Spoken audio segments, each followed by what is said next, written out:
24 ఈరోజు రాజమండ్రి పార్లమెంటు సభ్యులుగా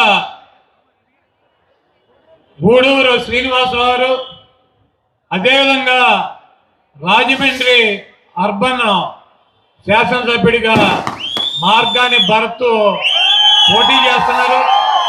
వీళ్ళిద్దరినీ కూడా అఖండమైనటువంటి మెజారిటీతో గెలిపించి శ్రీనివాస్ గారిని పార్లమెంట్కి, భరత్ని శాసనసభ్యుడిగా అసెంబ్లీకి మీరు పంపించాలని చెప్పి కోరుతూ, అదేవిధంగా ఈ రాజమండ్రి పార్లమెంట్లో ఉన్నటువంటి 7 అసెంబ్లీ స్థానాలు కూడా జగన్మోహన్ రెడ్డి గారు పెట్టినటువంటి అభ్యర్థుల్ని గెలిపించడానికి మీకున్నటువంటి సంబంధాలు, మీకున్నటువంటి స్నేహాలు, మీకున్నటువంటి బంధుత్వాలతో 7 అసెంబ్లీ నియోజకవర్గాల్లో కూడా ఈ పార్లమెంటులో ఉన్నటువంటి 7 అసెంబ్లీ పార్లమెంటు సభ్యులను 8 మందిని కూడా గెలిపించాలని చెప్పి కోరుకుంటూ, ఇందాక ఒక వీడియో విన్నాం.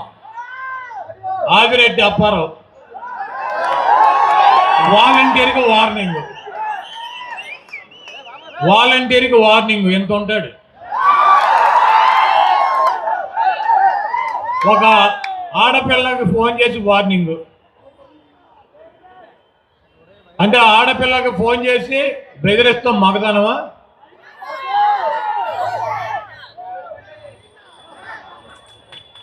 ఈరోజు ఒకటి చెప్పదలుచుకున్నా, వాలంటీర్లు కావచ్చు, వైఎస్ఆర్ కాంగ్రెస్ పార్టీ నాయకులు కావచ్చు, కార్యకర్తలు కావచ్చు,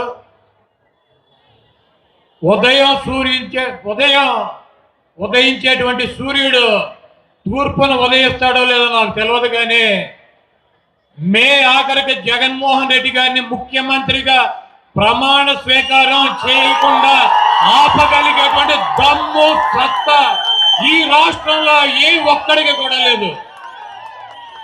ఎందుకంటే చంద్రబాబు నాయుడు ఒక్కడే వస్తే గెలవలేడన్న సంగతి చంద్రబాబుకు తెలుసు. కాబట్టి దత్తపుత్రుడిని తెచ్చుకున్నాడు. ఈరోజు మీరందరూ ఆలోచించుకోండి, చంద్రబాబు నాయుడు సామాజిక వర్గం కమ్మ 3% ఓటింగ్ ఉంటుంది. 3% ఓటింగ్. ఆ పార్టీలో తెలుగుదేశం పార్టీలో 30 సీట్లు ఇచ్చుకున్నాడు. వాళ్ళకి 30 పైనే. ఆయన గెలవలేడు. ఆయన సామాజిక వర్గం ఆ పార్టీని గెలిపించలేదు. 30 సీట్లు ఇచ్చుకున్నాడు. సిగ్గు లేకుండా పవన్ కళ్యాణ్ రా రా రా రా అని పిలిచి ఆయనకి 20% సామాజిక వర్గం ఉన్నటువంటి ఆ పార్టీకి 24 సీట్లు ఇచ్చాడు. సిగ్గు లేకుండా ఈయన ఇవ్వటానికి సిగ్గు లేకపోయినా, తీసుకుంటాక ఆయనకి లేకపోయినా, చూసేటువంటి ఇవన్నీ కూడా పరిశీలించేటువంటి ఆ సామాజిక వర్గానికి తప్పకుండా విచక్షణ ఉంటుంది.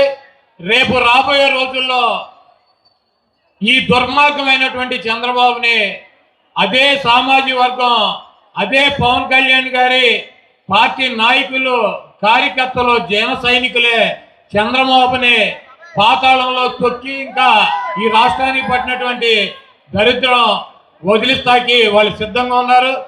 ఈ రాష్ట్రంలో వెన్నుపోటుకి బ్రాండ్ అంబాసిడర్లు ఎవరు? చంద్రబాబు దెబ్బకు ఇంకంతకుముందు ఒక ఆయన ఉన్నాడు, ఆయన మర్చిపోయారు అసలు.